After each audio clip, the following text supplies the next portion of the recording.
I would then like to invite for 5 minutes the Minister of Environmental Protection and Natural Resources, Minister Ruslan Strilets of Ukraine, to speak about the interdependence between biodiversity in Europe and Africa and make commitments. Welcome.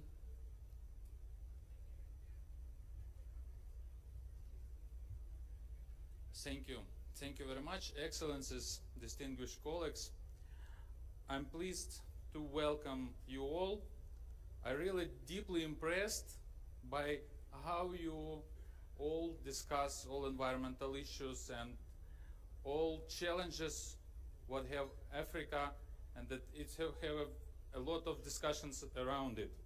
I understand that today we discuss this environmental challenge of African country, but we have a lot of common topics. It is especially important that some of these topics are sustainable development, climate change, and biodiversity conservation.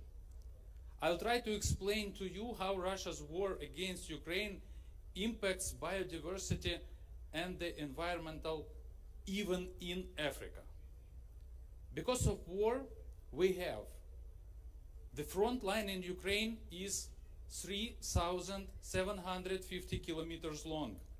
This is the length of the entire African continent from west to east along the equator. Ecological damage worth more than 56 billion US dollars. It equals about 70 annual budget of the African Union. The numbers are growing every day. On this stage, ministers told about forests. Most of the fighting takes place in the forests. 3 million, think about it, 3 million hectares of forest have been affected by the war in Ukraine. That is 3 times the size of all Kenya's forest. I'm sure African countries knows the real price of the forest. The environmental damage is not limited to a specific area. Missiles and drones with bombs are all over Ukraine. There is no safe place in Ukraine now. The area mined in Ukraine is comparable to area of all Tunisia. The hostilities generated 120 million tons of additional greenhouse gas emission. Ukraine supplied food to 52 out of 54 African countries. 60% of African countries consumed Ukrainian wheat. Today, we have no access to more than 1,000 kilometers of coastline.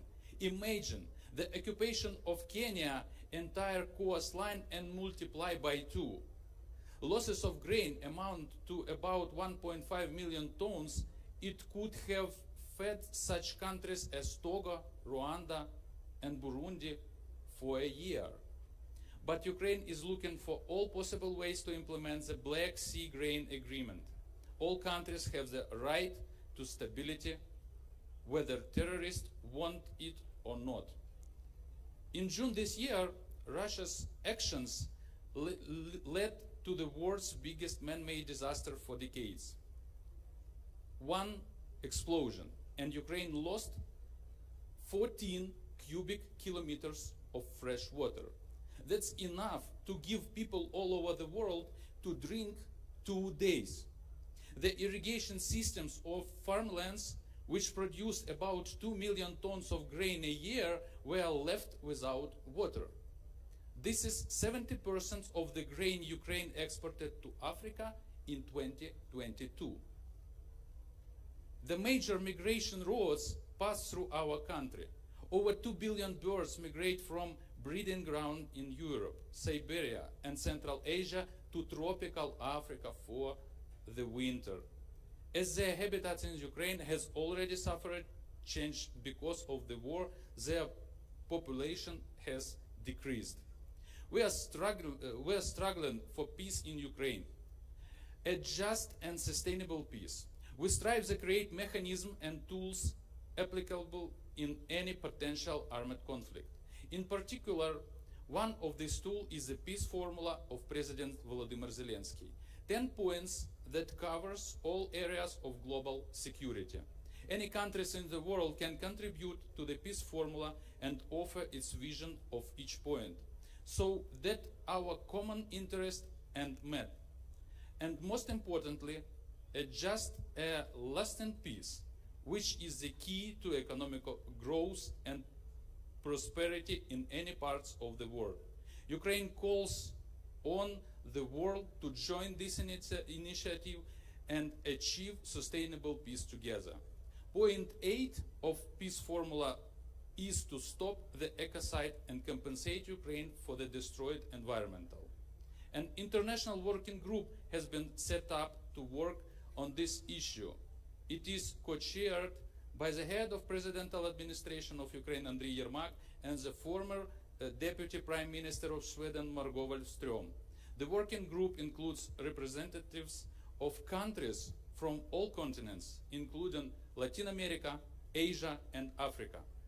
It has 3 areas of work: codification of crimes against the environmental and calculation of damage, prosecution, and environmental restoration. We invite you to join our working group.